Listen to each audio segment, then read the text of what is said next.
El Ministerio Apostólico de Enseñanza y Predicación Rema Internacional presenta hoy al Reverendo Fernando García Sotomayor con la proclamación de las buenas nuevas de Dios para tu vida. El mensaje de ayer, el mensaje de hoy y el mensaje para la eternidad a los que tienen hambre y sed de la palabra de Dios. Un querigma de Dios para el que oiga, el que tiene oídos para oír.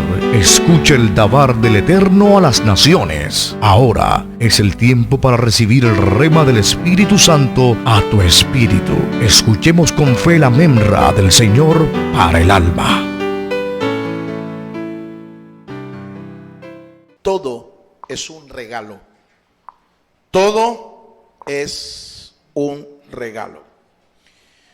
Y quiero que usted subraye ahí en su Biblia el verso 3, sobre todo para que usted reconozca la forma en que el apóstol Pablo normalmente, cuando él escribía a las comunidades cristianas a las que él se dirigía, cómo los saludaba, cuál era el saludo que Pablo usaba regularmente. Subraya ahí la expresión, ahí en su texto, en su Biblia, la expresión gracia y paz. Esas dos expresiones, subráyela. Alguien ha dicho por allí que no hay hombre feo, ni tampoco hay mujer fea, que lo que hay son mujeres mal arregladas. Y en cuanto a los hombres, igual, aunque sea maluco, dice un refrán, todo maluco tiene su gracia, ¿verdad? Sí, su gracia, tiene su gracia. Todo maluco, ¿ve? Tiene su gracia. Bueno, esto es algo que en parte es cierto. Yo he conocido muchas personas, entre ellas yo mismo. Yo no soy una persona, no soy un varón muy agraciado físicamente, ¿sí? No lo soy, en comparación con otros que yo sí he conocido, he visto, que son unos Adonis, son unos modelos, ¿verdad? Con unos rostros atractivos físicamente. Yo no lo soy, pero yo sí puedo reconocer algo. Y sobre todo desde que yo soy creyente, desde que yo soy cristiano. ¿Ve? Dios me ha compensado y me ha dado de su gracia. Alabado sea el nombre del Señor.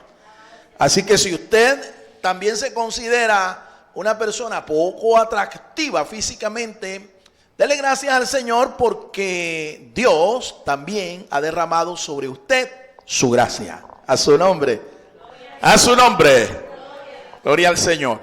Vamos a introducirnos acá en unos pensamientos que nos van a ir llevando progresivamente hasta nuestros argumentos principales.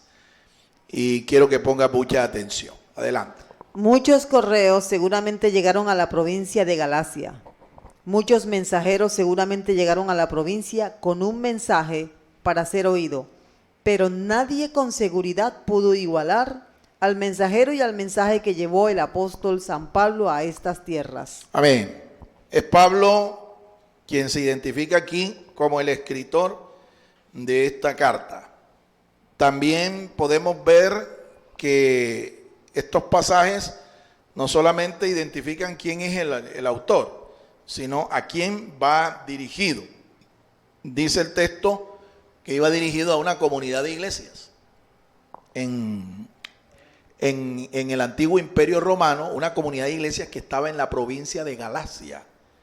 Los historiadores nos dicen que esta provincia estaba al norte de lo que hoy es Turquía. ¿Sí? La parte norte de lo que hoy es la República de Turquía. Durante este tiempo es seguro que a esta comunidad de iglesias de esta provincia llegaron muchos mensajeros con muchos mensajes. Estamos viviendo en un tiempo, o aquí se estaba viviendo en un tiempo en el que todavía la cultura griega, aunque estaba en decadencia, todavía permanecía. Es decir, estoy hablando de esa cultura en donde había muchos filósofos, muchos sabios, mucha gente elocuente, mucha gente dedicada al arte de la palabra, ¿sí? A la filosofía. Entonces, es evidente, es totalmente cierto que en este tiempo esta provincia, compuesta de varias ciudades a las que Pablo visitó y llevó el mensaje del evangelio, esta provincia fue también visitada por muchos mensajeros, muchos filósofos, muchos locutores o emisarios de la cultura grecorromana, ¿sí? Que es el marco histórico y cultural en el que se escribe esta carta. Pablo llegó allí también, pero llegó en un viaje como misionero, y él llevó un mensaje supremamente diferente, un mensaje distinto a el mensaje que seguramente los habitantes de esta provincia, que tenía varias ciudades, ¿ve? Estaba compuesta de varias ciudades, Iconio, Listra, Derbe y otras más. Pablo llegó con un mensaje totalmente distinto. Y este mensaje no solamente era distinto, sino que también el mensajero, ¿verdad? De los muchos que llegaron allí, el mensajero que estaba llevando este mensaje también era de un carácter totalmente distinto. Porque es que cuando tú, mi amado hermano, cuando tú te haces un discípulo de Cristo, cuando tú comienzas a vivir la vida cristiana, usted llegará a ser un mensajero sin igual por el mensaje que predicas. Y no solo eso, también llegarás a ser una persona diferente de los demás mensajeros que este mundo pueda escuchar.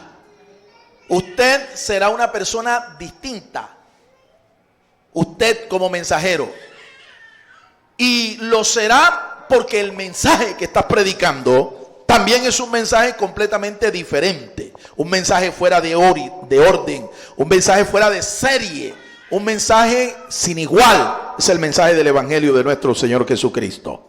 A su nombre, a su nombre. Qué poderoso, la gracia de Dios había sido enviada a los Gálatas. Gracia es una de las más grandes palabras de la Biblia. Está relacionada íntimamente con la salvación. La gracia es un estado de bendición y bienaventuranza inmerecido de Dios para los hombres. Amén. La gracia, fíjate que es la palabra que te dije que subrayes. Era la parte inicial del saludo de Pablo a estas comunidades. Gracia, dice, y paz. Gracia y paz. Bueno, esta palabra, como lo ha escuchado, tiene mucha relación con lo que es la salvación de nuestra alma. Tiene mucha relación. La palabra gracia. Este vocablo viene del griego charis, de donde usted seguramente ha escuchado la expresión carisma o carismático. Seguramente usted ha oído esa expresión. Carisma o carismático. Y lo que la mayoría de la gente entiende cuando escucha lo que es esta palabra, carisma, o que una persona es carismática, lo que entendemos es que se refiere a una especie de gracia, una especie de brillo, una especie de destello que hace a esa persona atractiva, que hace a esa persona una persona diferente. Eso es lo que significa, o lo que la mayoría de la gente entiende. Los griegos se saludaban así. Los griegos se saludaban así. Recuerden que estamos hablando de gente que estaba enmarcada histórica y culturalmente en la cultura grecorromana. Los griegos se saludaban así. ellos cuando se encontraban, cuando se topaban en las calles, en los lugares públicos, el saludo de ellos era ese: cariz, cariz, cariz. ¿Ya ven? Eso era propio de los griegos, ¿sí? O lo que la Biblia llama los pueblos gentiles. Así llama las escrituras aquellas personas que no eran judías. Le llamaba gentiles. Gente de otra nacionalidad o de otro pueblo diferente de los judíos. Bien, esa era la forma tradicional, la forma acostumbrada de saludarse entre los griegos. Diferente era la forma de saludo entre los hebreos, entre los judíos. ¿Cuál era la forma de saludo entre los hebreos? La más usada entre ellos era shalom, shalom. Y shalom se traduce literalmente, como usted lo puede ver allí, paz. En el texto dice paz. Entonces vemos una intención del apóstol cuando él saluda de esta manera, diciendo gracia y paz. Pregunto, ¿a quién creen ustedes que Pablo estaba saludando? ¿A qué tipo de personas? Cuando decía gracia y cuando decía paz, ¿a qué tipo de personas? A dos tipos de personas, así de sencillito, usted debe entenderlo. Se estaba refiriendo a los griegos o gentiles y se estaba refiriendo también a los judíos. Pero como esta carta es dirigida a una comunidad de creyentes, nosotros podemos entender, podemos inferir que en esas comunidades cristianas había gente que era judía, pero también había gente que era gentil. Por eso la intención de Pablo cuando saluda es juntar a esos dos pueblos.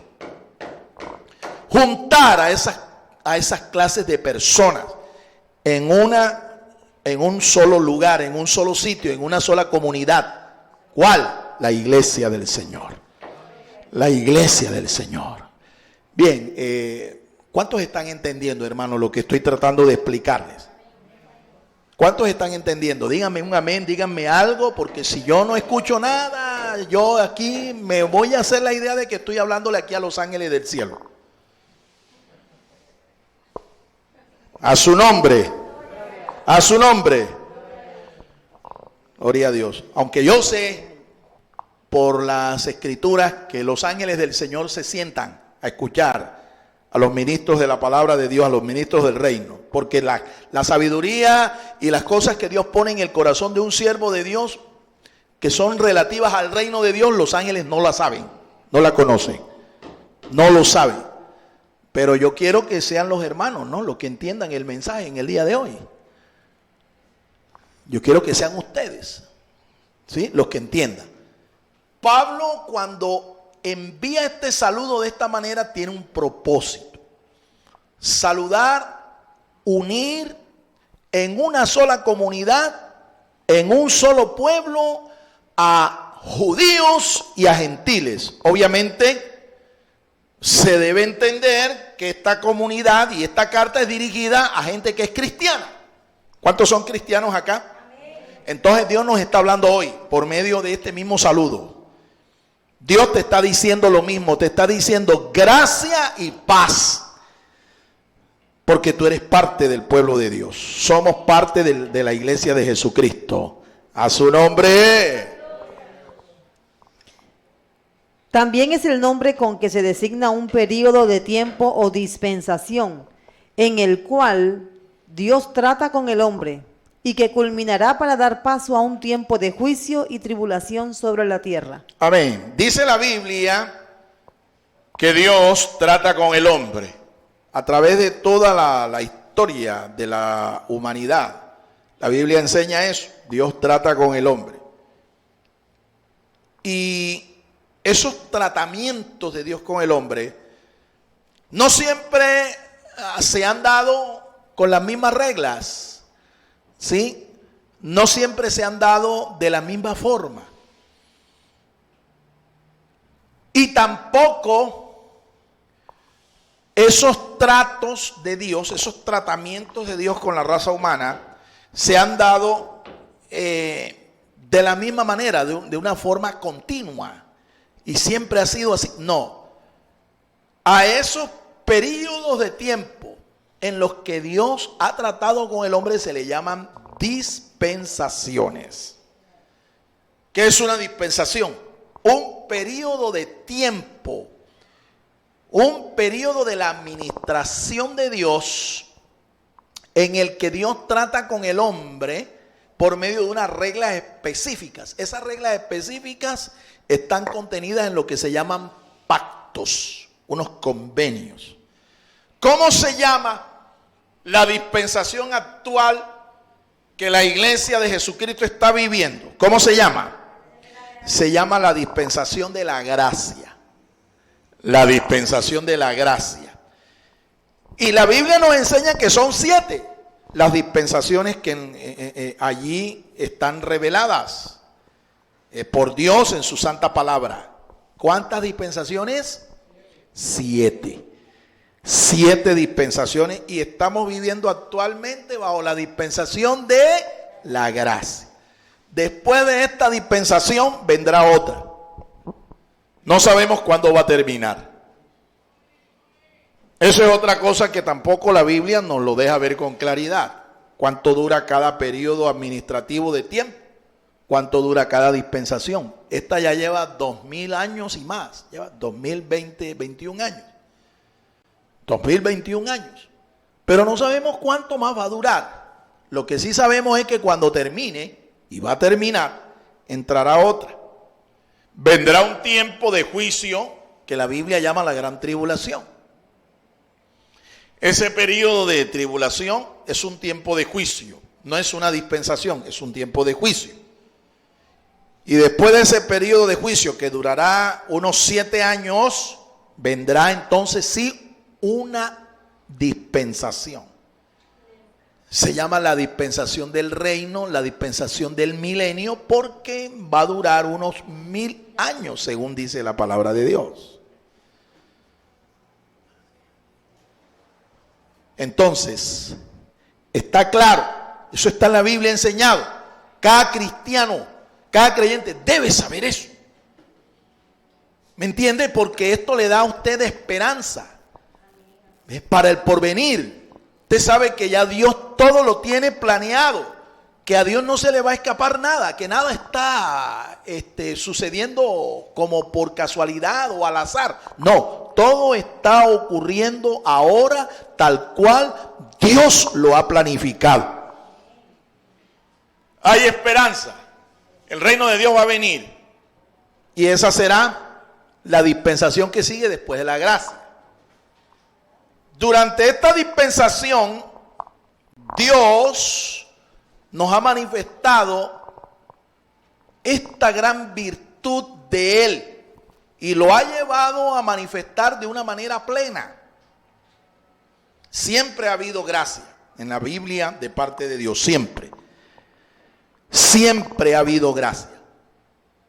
Pero en este tiempo, en esta dispensación, la gracia de Dios ha sido manifestada en su plenitud. En su plenitud. Por eso el que está oyendo hoy este mensaje debe atender el llamado que Dios le está haciendo y disfrutar de esta gracia, apropiarse de esta gracia, porque no siempre va a haber gracia de parte de Dios. La gracia, ¿qué es? En palabras sencillas de entender, el favor de Dios, la bondad de Dios manifestada para que tú y yo seamos salvos. Es el favor que no merecemos, porque es algo que realmente no merece ningún ser humano. No lo merece la raza humana. La gracia de Dios no la merecemos ninguno de nosotros. Ninguno de nosotros. Y por esa gracia es que Dios nos salva. Sin merecerlo. Sin merecerlo. Nadie sobre esta tierra puede hacer los méritos suficientes para alcanzar la salvación. Nadie. Es un regalo de parte de Dios. Por eso el título de esta disertación: todo es un regalo. Todo es un regalo. La salvación, el perdón, la vida eterna, la esperanza de la resurrección, las bendiciones que recibimos de Dios cada día. Todo es un regalo de Dios por su gracia. Denle un aplauso al Señor por eso, hermano. Aleluya. Sin embargo, hay gente que creen que lo merecen, ¿no? Hay creyentes incluso hasta que se disgustan con Dios cuando Dios no les concede lo que ellos quieren. Y se molestan con Dios porque se creen que lo merecen. Creen que Dios está obligado, pero no, Dios no está obligado. Todo lo que nosotros tenemos, disfrutamos, toda la fe que tenemos, todo el entendimiento que tenemos, toda bendición viene de parte de Dios y por su gracia.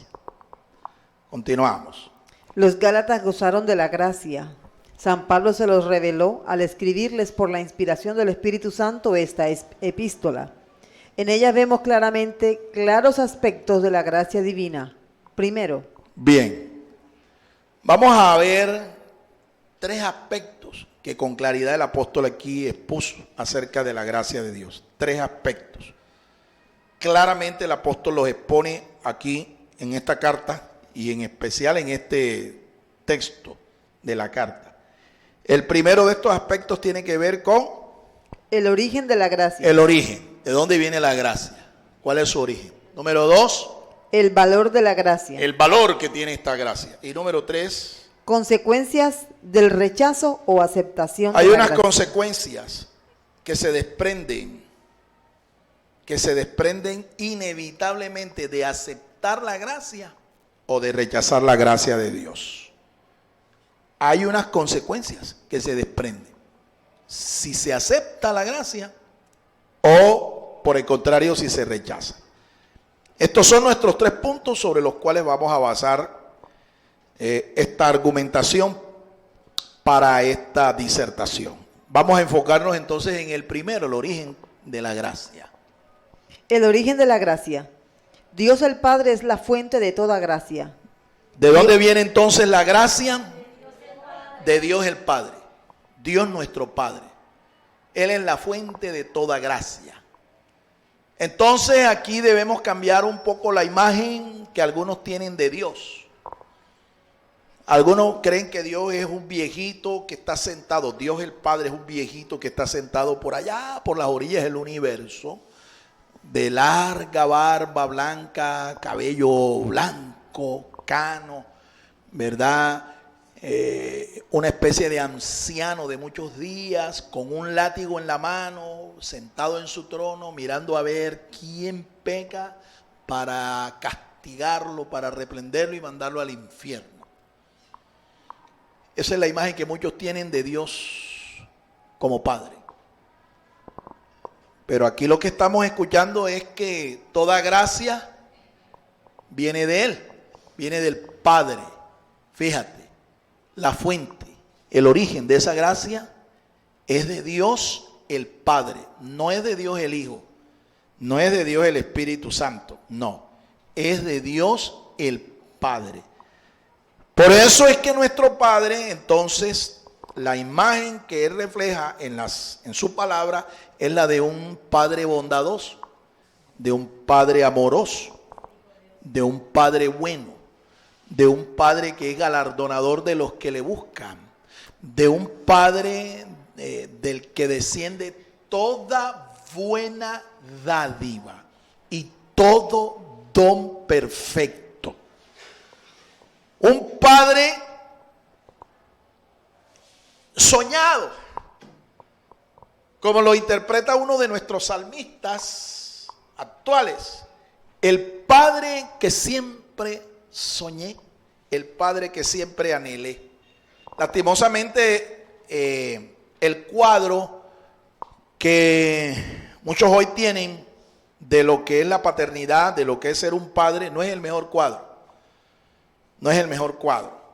Y por eso es que muchos hoy rechazan el mensaje del Evangelio. Rechazan vivir la vida cristiana porque la imagen que tienen de el Padre es la imagen que les proyectó su padre terrenal, su padre natural. Y hoy nosotros vemos que hay una falla estructural en nuestra sociedad. Los padres que hoy estamos viendo no son padres ejemplares, no son padres modelos, no son buenos padres. Por eso hay hogares disfuncionales en donde quien es la cabeza del hogar no es el padre, sino una madre y está sola, madre soltera, hogares disfuncionales. ¿Ve? Debido a esto, porque los padres, los hombres, los varones en nuestra generación no están asumiendo el papel que deben tomar, la postura, la posición que deben tomar, ni tampoco están tomando como ejemplo al Padre que en las Escrituras está revelado, sino que están proyectando un modelo de padre totalmente torcido, distorsionado.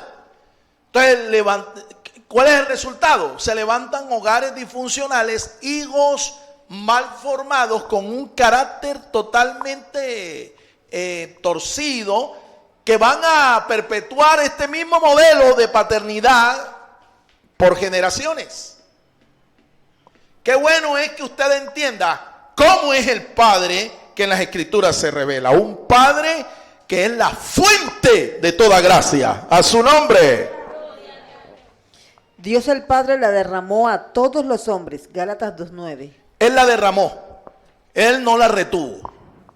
Ese favor, esa bondad de Dios nuestro Padre, Él no la retuvo, Él la derramó. Vamos a leer el texto. Gálatas 2:9. Capítulo 2, verso 9, escuchemos.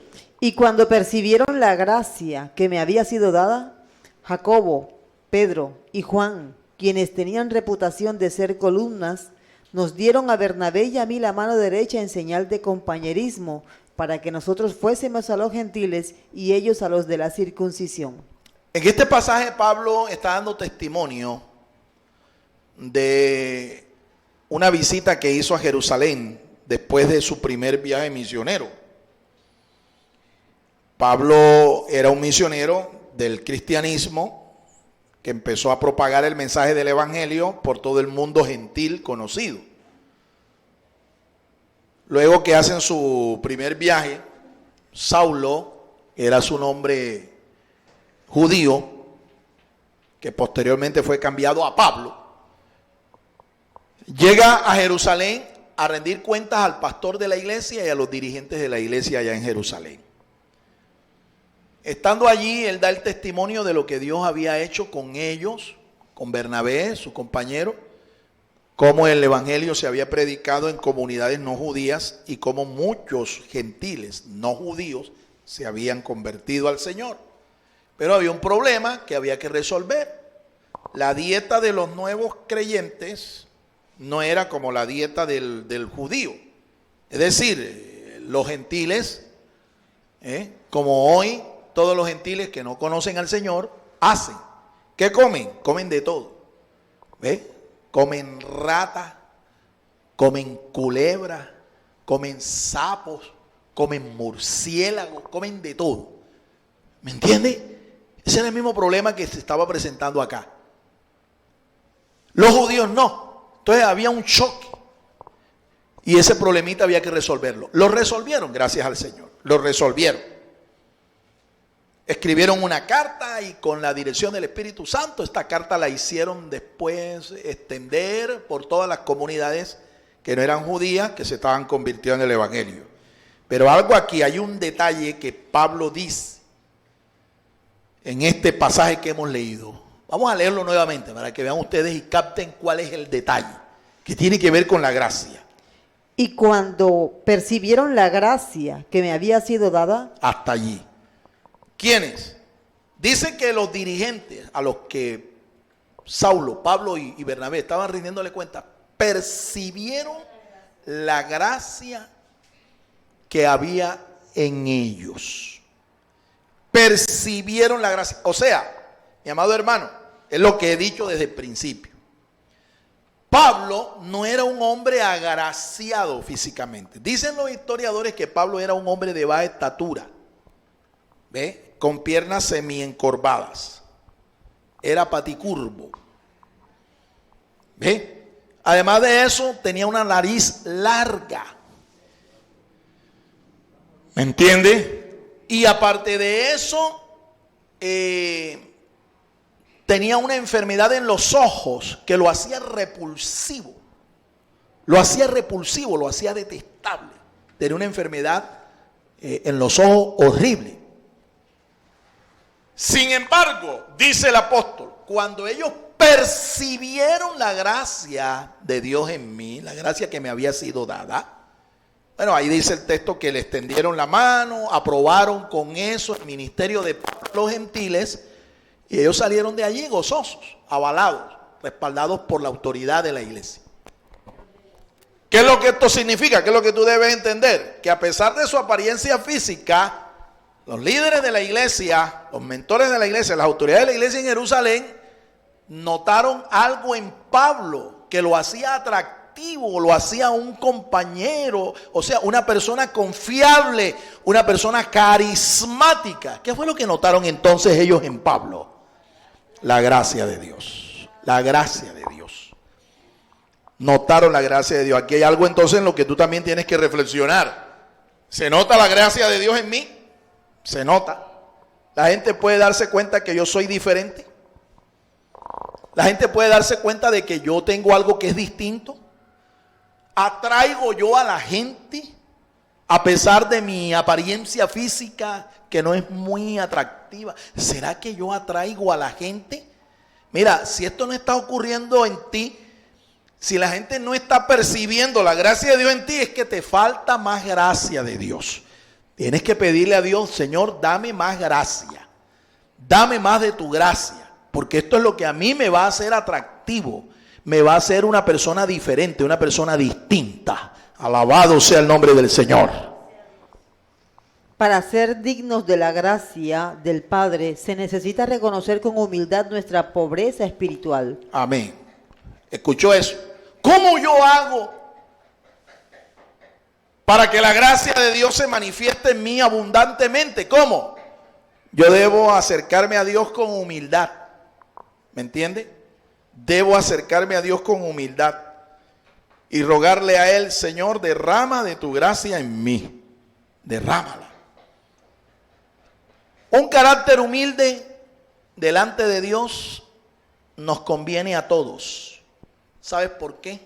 Porque las Escrituras dicen que Dios mira de lejos al que es soberbio, pero Dios se acerca a aquel que es humilde.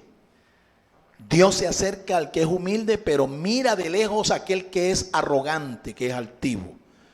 Entonces, si tú quieres ser una persona diferente, atractiva, una persona carismática, debes acercarte con humildad al Señor y decirle, Padre, dame de tu gracia.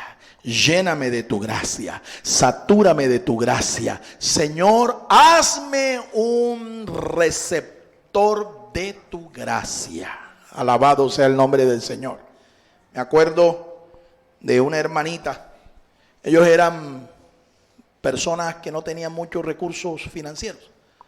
El esposo trabajaba, pero no le alcanzaba para ella mantener su atractivo, mantenerse arreglada, ¿sí? No tenía para un blower, no tenía para comprarse un buen maquillaje, unas buenas pestañinas, pintalabios, etc. No tenía para nada de eso. Entonces ella dice que ella se acercaba todas las mañanas al espejito que tenía en su casa, en el baño de su casa. Y cuando se acercaba y se miraba y se veía esa cara, se veía ese reflejo, ella cantaba un coro. Pasa por aquí, Señor, pasa por aquí, Señor, pasa por aquí. ¿Ustedes se acuerdan de ese coro? Porque ella era consciente de que lo que no tenía para comprar maquillaje y estas cosas, la gracia de Dios lo podía suplir. La gracia de Dios lo podía suplir. ¿Y sabes qué? La gracia de Dios te hace atractivo. Yo conozco gente que no tiene mucho carisma, no tiene mucho atractivo físico, pero están llenos de la gracia de Dios y son personas adorables, son personas amables, son personas atractivas. ¿Cuántos dan gloria al Señor, hermanos? Siempre hubo gracia de parte de Dios para su pueblo, pero la plenitud de ella llegó con la aparición del Hijo de Dios, el Señor Jesucristo. Amén. Siempre hubo gracia. Lo dije al principio. En el antiguo pacto, en las dispensaciones antiguas, antes de que llegara la dispensación de la gracia, siempre hubo gracia. El asunto es que es diferente hoy, porque es que hoy la gracia de Dios ha llegado a su plenitud y esta gracia no fue traída por el Señor Jesucristo. El apóstol San Juan dice allá en su relato evangélico, capítulo 1, y el verso 17. Pues la ley vino mediante Moisés, dice San Juan. Pero la gracia y la verdad vinieron por medio de nuestro Señor Jesucristo. A su nombre, a su nombre. Segundo, el valor de la gracia. Bien, vamos a nuestro segundo punto. El valor que tiene la gracia. Es un valor incalculable, mi amado hermano. Y lo vamos a ver cómo nos lo explica la palabra de Dios. Por la gracia somos llamados a la salvación eterna. Gracias, Gálatas 1, 6, 15. Vamos a leer aquí. Gálatas 1, 6. Gálatas 1, 6. Nos dicen que por gracia nosotros disfrutamos de la salvación de nuestra alma. Dice, estoy asombrado de que tan pronto os estéis apartando del que os llamó por la gracia de Cristo para ir tras un evangelio diferente. Muy bien. Y el 15, pero cuando Dios, quien me apartó desde el vientre de mi madre y me llamó por su gracia. Fíjense cómo es que Pablo fue salvo. Ustedes recuerdan quién era este hombre, ¿no? Antes de ser cristiano, antes de ser un apóstol. Su nombre era Saulo de Tarso. Era un perseguidor de la iglesia. Asolaba la iglesia. Participó en el asesinato de un mártir de la fe cristiana. Un miembro de la iglesia. Un hombre de Dios llamado Esteban. Él era parte del Sanedrín judío. Una especie de tribunal eclesiástico que regulaba la conducta religiosa de la nación en ese tiempo. Y mientras que apedreaban a Esteban, Saulo de Tarso dio su voto. ¿Ve? En otras palabras, aprobó que lapidaran, que mataran a Esteban. Él, lleno de odio, como un energúmeno, un religioso de estos bien recalcitrante, fariseo estricto, él pidió cartas al Sanedrín para seguir con su tarea de exterminar a estos herejes que se oponían al judaísmo tradicional. Y en ese intento el Señor se le apareció. El Señor se le apareció. Camino a Damasco se le apareció. Su corazón fue transformado. Él reconoció a Jesús como su Señor. Se dio cuenta de que luchar contra los cristianos era como dar patadas sobre un aguijón o a un aguijón. Se dio cuenta que a quien estaba persiguiendo era al Señor que supuestamente él adoraba. Se arrepintió, se salvó, conoció la salvación. Y Pablo está diciendo aquí en estos dos versos que hemos leído que él se salvó por pura gracia de Dios. Se salvó por pura gracia.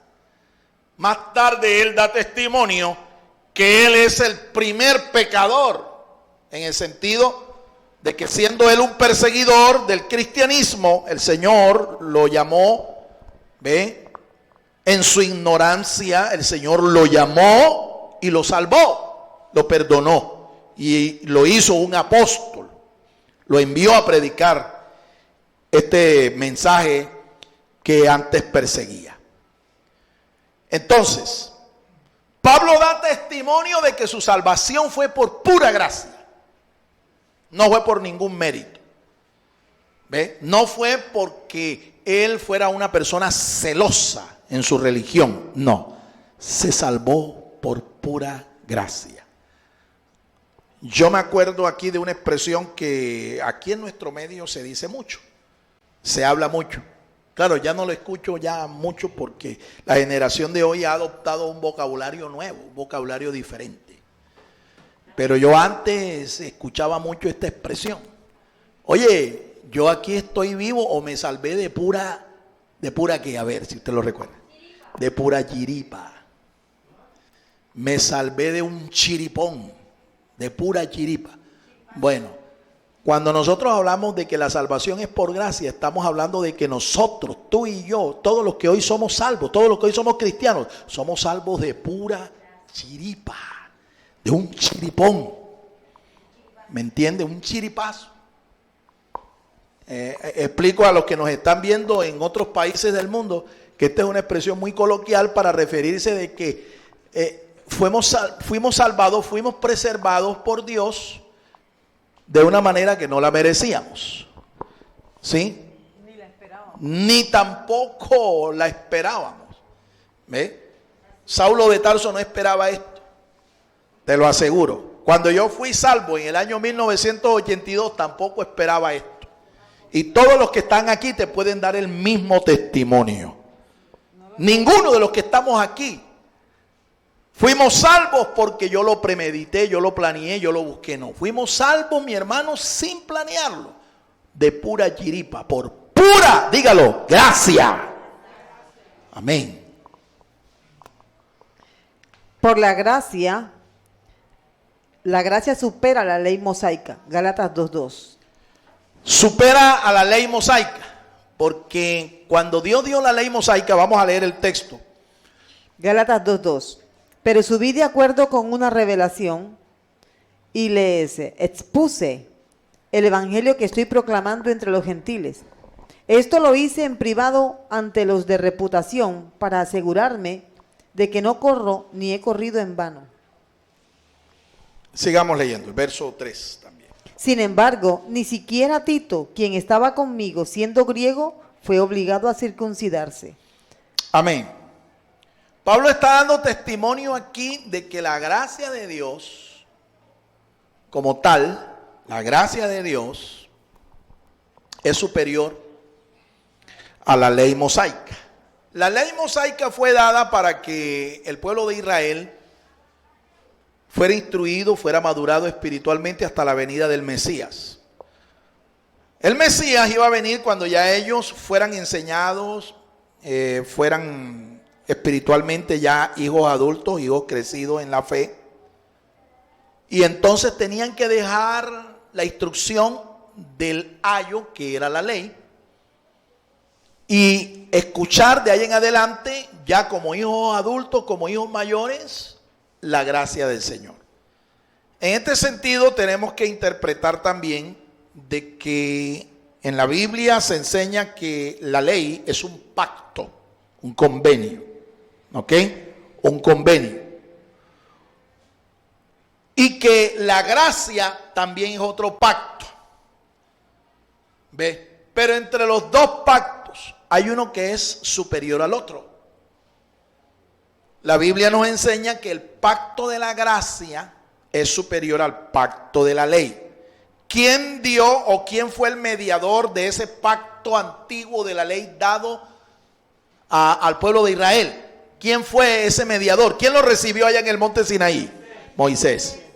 Ahora pregunto, ¿quién es el mediador de este nuevo pacto de gracia en el que tú y yo como iglesia estamos viviendo? ¿Quién? Nuestro Señor. ¿Y cuándo lo recibió Él? O mejor, ¿cuándo lo estableció? La noche en que Él fue entregado, en medio de la cena pascual. Ustedes escucharon hoy que Jesús tomó la copa.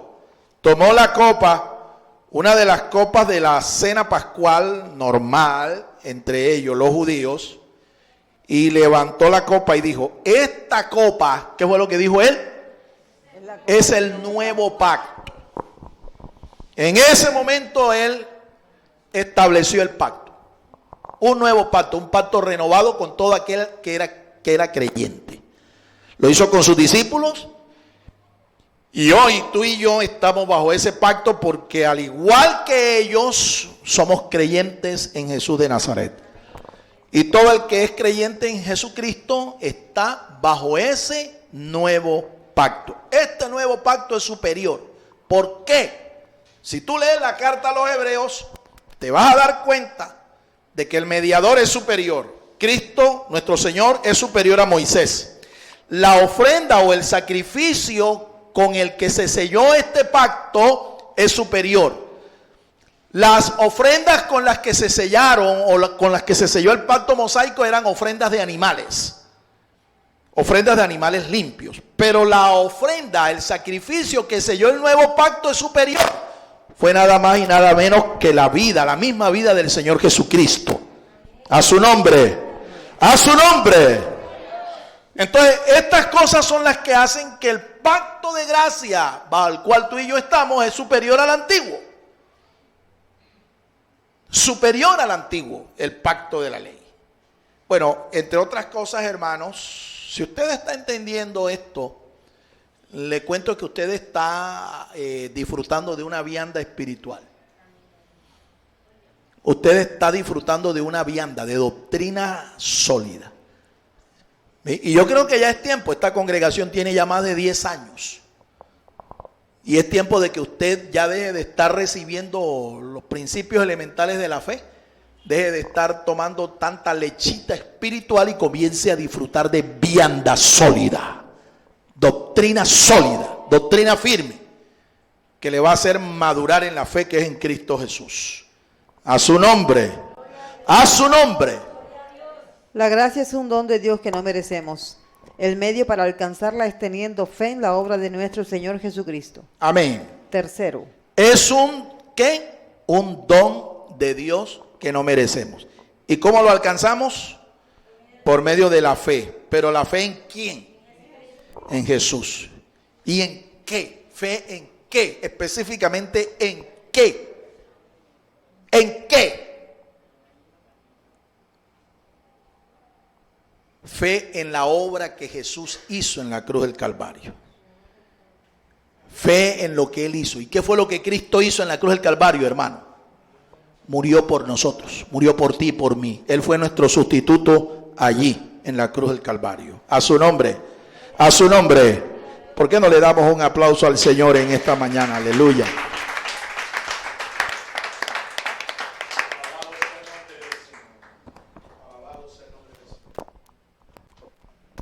Gloria sea el nombre del Señor.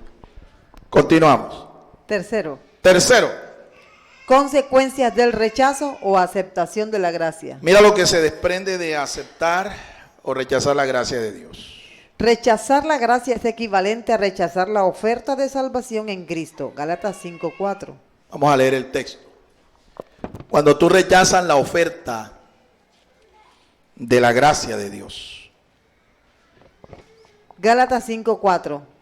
Vosotros que pretendéis ser justificados en la ley, habéis quedado desligados de Cristo y de la gracia habéis caído.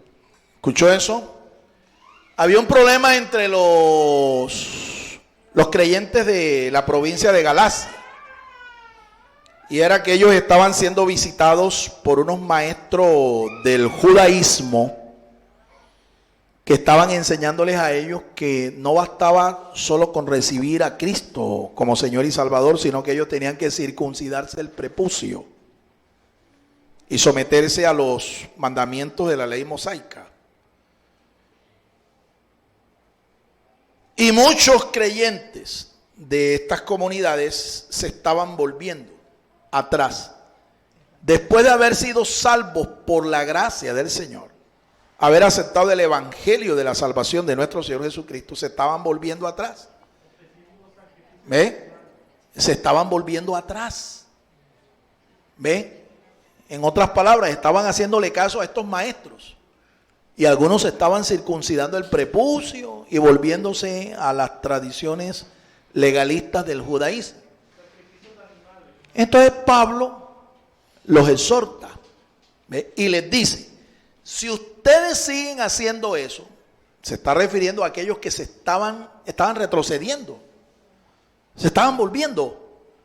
Pablo les dice, si ustedes hacen esto, si ustedes vuelven atrás a vivir bajo los preceptos de la tradición legalista del judaísmo, ustedes quedarán desligados de Cristo y ustedes quedarán desligados de la salvación que Cristo les dio. En otras palabras, se iban a perder. Iban a perder la salvación de su alma. Este texto nos enseña que la salvación del alma sí se puede perder. Por eso es que tú no puedes volverte atrás, no puedes volverte al mundo, tú no puedes volverte a vivir tu antigua religioncita muerta. Tú tienes que avanzar. Si pusiste la mano en el arado, tú debes seguir hacia adelante, como los carros de Fórmula 1, que no tienen ni siquiera, tienen espejo retrovisor y algunos, ¿ve? Y otros ni reversa tienen, siempre hacia adelante. Siempre a la meta que el Señor nos ha propuesto, hasta alcanzarla, siempre. La salvación sí se puede perder. De hecho, muchos de estos gálatas estaban en el peligro de perder la salvación. Entonces, cuando tú rechazas el mensaje de la gracia, ¿qué es lo que viene como consecuencia? Mi amado hermano, definitivamente es la destrucción de tu alma, la perdición de tu alma, la condenación de tu alma. Amén. Aceptarla es equivalente a recibir la salvación espiritual del Altísimo. Gálatas 6:18. Vamos a leerlo. Por el contrario, si tú aceptas el mensaje, el llamado que te hace Dios a través de su gracia o por su gracia, tú empezarás a disfrutar de salvación. Salvación eterna, salvación para tu alma. Vamos a leer el texto. Gálatas 6:18. La gracia de nuestro Señor Jesucristo sea con vuestro espíritu, hermanos. La gracia del Señor Jesucristo sea con vuestro espíritu. Es decir, esa gracia te va a alcanzar, ¿verdad? Y no es porque tú estés practicando ningún tipo de obra de justicia, no. No es por obras, finalmente escribe el apóstol San Pablo a los Efesios, no es por obras para que nadie se gloríe. La salvación de nuestra alma es por pura gracia, no es por obras, para que nadie termine gloriándose. La gracia de Dios se revela en más de 300 pasajes de la Sagrada Escritura. Eso es increíble. Más de 300 pasajes de la Biblia nos hablan de la gracia de Dios. Mire entonces cómo este Dios de gracia quiere que el hombre de hoy, la generación de hoy, disfrute de su favor, de su bondad. La gracia de Dios está ligada con el número 5 en la Escritura.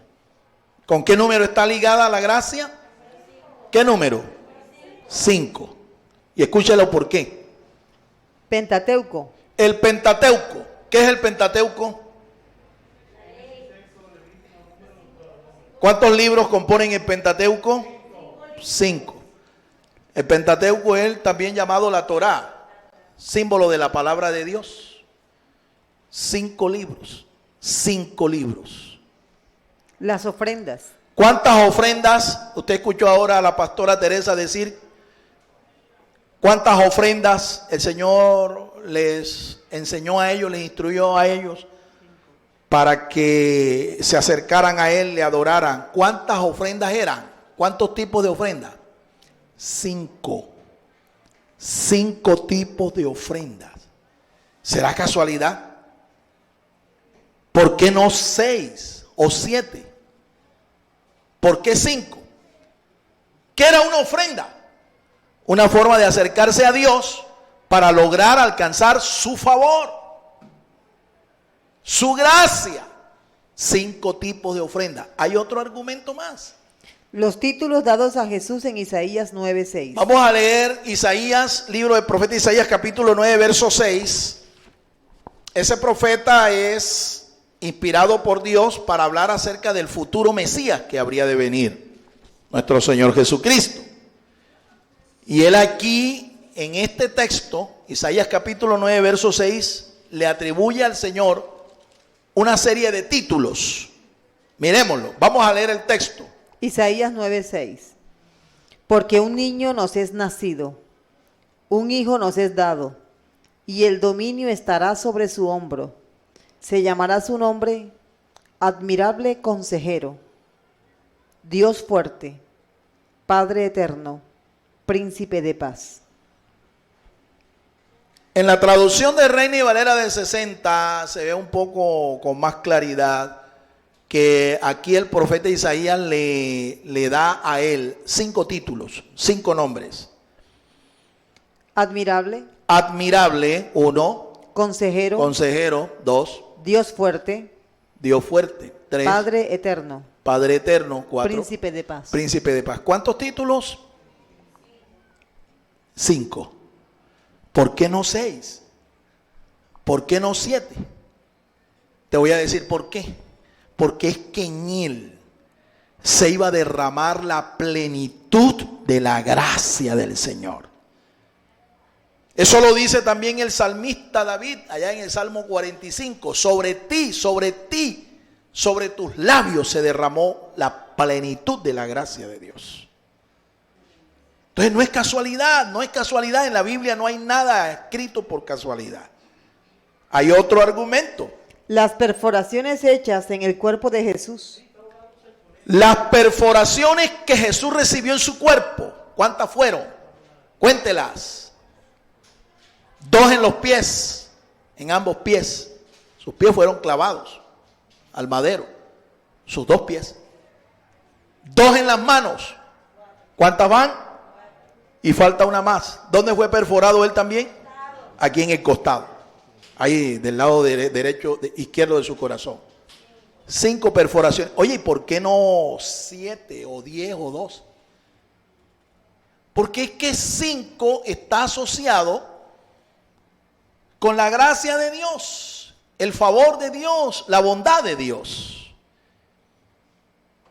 Él recibió la justa ira de Dios sobre su cuerpo para que tú y yo no la recibiéramos. Hay otro argumento más. Las medidas del altar de los sacrificios. El altar que en el templo y en el santuario de Dios se construyó para que se ofrecieran allí los sacrificios, las ofrendas de animales. Todas están asociadas con el número 5. La altura, la anchura, todas están asociadas con el número 5. 5 codos de ancho, 5 codos de alto, etc. ¿Por qué el 5? Porque el 5 nos habla de la gracia de Dios. Hay otro argumento. El valor gemátrico del vocablo hebreo, gen. Escuchen, ¿cómo se dice gracia en griego? Ya yo les dije. ¿Cómo se dice? Se dice caris. Caris. Pero ¿cómo se dice en hebreo? En hebreo se dice gem. Se escribe con 2 letras. Gem. Una hei. Te la puede mirar, es la 5ª letra del alfabeto hebreo. Lea el Salmo 119 y el 5º párrafo tiene un título con el nombre de la letra. Hei. Y una letra final, la nun. Nun. La nun, así se llama. Se escribe o se pronuncia gen. Resulta que las letras en el alfabeto hebreo tienen un valor numérico. Las letras se usan no solamente para construir palabras, sino también indican números. Así que la letra Hei tiene un valor de 5. Es la 5ª letra, tiene un valor de 5. Y la letra Nun tiene un valor numérico de 50. 50. Fíjate. Gen tiene un valor entonces, si tú sumas 5 y 50, ¿cuánto te da? 55. 55 es un múltiplo de 5. Aún en la expresión que se usa en la Biblia para referirse a la gracia, aún ahí nos está diciendo que está asociado con el número 5. Esto no es casualidad, mi amado hermano. Esto es un propósito de Dios. Esto es un propósito de Dios. En la Biblia hay numerología y esto hay que atenderlo más. Y me he dado a la tarea de estudiar acerca de esto porque la Biblia está llena de este tipo de mensajes dados a través de los números, a través de las cifras numéricas. Y el idioma en que se escribió el Antiguo Testamento justamente es el idioma hebreo. Cuando uno va al hebreo, uno va a la raíz de nuestra fe, a las raíces de las doctrinas de nuestra fe. Gen es la palabra que se usa en el Antiguo Testamento para ser traducida como gracia. Algunos la han traducido mal, algunos han creído que es misericordia. Estas dos palabras son muy usadas por nosotros, gracia y misericordia, pero hay una diferencia entre la una y la otra. Te lo voy a explicar hoy para que de una vez lo tengas claro. Por gracia somos salvos por medio de la fe. ¿Qué es la gracia? Un don inmerecido. Entonces, por gracia, Dios nos bendice, nos da su bendición inmerecidamente. Por gracia, Dios nos bendice, nos da su favor inmerecido. Por misericordia, escúchalo, Dios no nos da lo que merecemos. Por misericordia, Dios no nos da lo que merecemos. ¿Qué es lo que merecemos nosotros? ¿Qué es lo que merecen nuestros actos? La condenación, el castigo, la muerte, la maldición de Dios. Pero Dios es misericordioso. ¡A su nombre! ¡A su nombre! Concluimos. Concluimos. La gracia es un don inmerecido de parte de Dios a los hombres. Si no fuera por su gracia, no hubiera salvación, ni vida eterna, ni cielo, ni gloria, ni esperanza. Solo hubiera una total desgracia para el ser humano. De la gracia de Dios goza el universo entero, justos e injustos. Debemos hacer buen provecho de ella y no despreciarla. ¿La disfruta hoy usted? Esa es una pregunta para usted. ¿Usted está disfrutando de la gracia de Dios? Siempre ha habido gracia, pero hoy sobreabunda por causa del pecado. Eso es cierto también. Hoy el pecado abunda, mi hermano. En donde quiera que usted meta la vista, donde usted meta el ojo, ahí hay pecado en abundancia. Pero aunque abunda el pecado, la palabra de Dios nos dice que sobreabunda su gracia. Alabado sea el nombre del Señor. ¡Aleluya! ¡Gloria al Señor! En el milagro de la multiplicación de los 2 peces y los 5 panes. ¿Se acuerda de ese milagro? Jesús lo hizo. 2 panes y 5 peces. Ahí hay un mensaje que está detrás de los símbolos, detrás de los números. Para alimentar a más de 5,000 personas. En el Señor Jesús ilustró que Él es el medio divino para traernos provisión, libertad y gracia para nuestras vidas. Esta gracia sigue fluyendo en el día de hoy para usted. Amén. En ese milagro de la multiplicación de panes y peces hay un mensaje detrás de los números.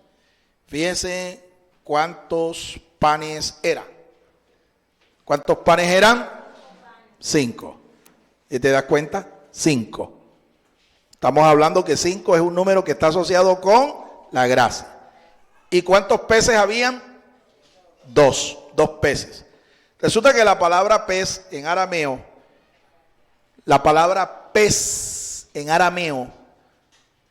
es una palabra interesante porque se asocia con el nombre del Hijo de Dios. La palabra pez en arameo se escribe con 2 letras también, la letra Bet y la letra N. Esas dos letras forman la expresión ven. Ven traduce hijo. Cuando tú lees en la Biblia, Ben Hadad, ¿qué es lo que está significando ese nombre? El hijo de Hadad. Cuando tú lees en la Biblia, Benei Elohim, o hijos de Dios, es lo que traduce. Benei Elohim.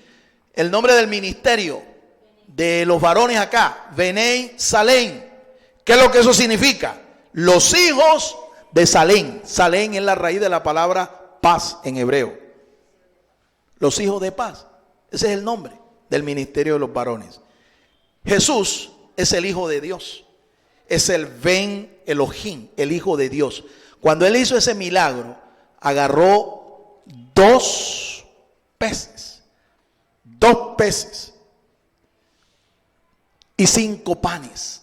Esos 2 peces, si tú trasladas la palabra pez al arameo, vas a encontrar que lo que te está diciendo allí es que él, el Hijo de Dios, el de los 2 peces con la mano levantada al cielo, es el único medio a través del cual Dios el Padre nos pone a su disposición, nos regala su gracia. Esa gracia está vigente en el día de hoy. Esa gracia no se ha agotado. Pero va a llegar el día en que esta dispensación de gracia va a terminar. Por tanto, es necesario que tú hoy realmente empieces a disfrutar del llamado que Dios te hace por medio del Evangelio y tú comiences a disfrutar de la salvación que trae el Evangelio. Si esta es su decisión, yo quiero invitarle para que usted haga conmigo una oración de fe, invitando al Señor, aceptando su mensaje y recibiendo por gracia la salvación de tu alma. Esta es tu decisión, repita entonces conmigo esta oración de fe. Diga junto conmigo: Señor Jesús, yo he escuchado tu santa palabra. Yo la creo en mi corazón, yo creo que es verdad. Y por la fe hoy te recibo en mi corazón como mi Señor y mi único Salvador personal. Te ruego, Señor, que tú perdones mis pecados y por tu gracia salves mi alma. Escribe mi nombre en el libro de la vida y séllame con tu Espíritu Santo, Señor. Quiero seguir disfrutando de tu gracia. Quiero, Señor, que aún esta gracia la hagas extensiva a mi familia. Te lo ruego, Señor. Hoy, Señor, me confieso como un hijo de Dios. Soy salvo por la fe en tu Hijo amado, el Señor Jesucristo. Soy salvo por la obra que Él hizo a mi favor. Muchas gracias, Señor. Enséñame a orar y a perseverar en tus caminos desde ahora en adelante. En Cristo Jesús. Amén.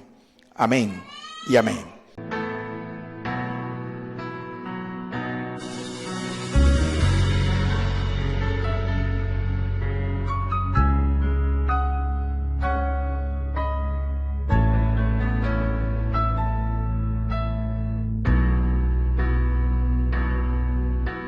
Usted también puede sembrar personalmente sus generosos donativos a la cuenta de ahorros número 487-5031-5995 de Bancolombia, a nombre de Fernando García Sotomayor. Sus ofrendas y sus oraciones sostienen nuestro ministerio.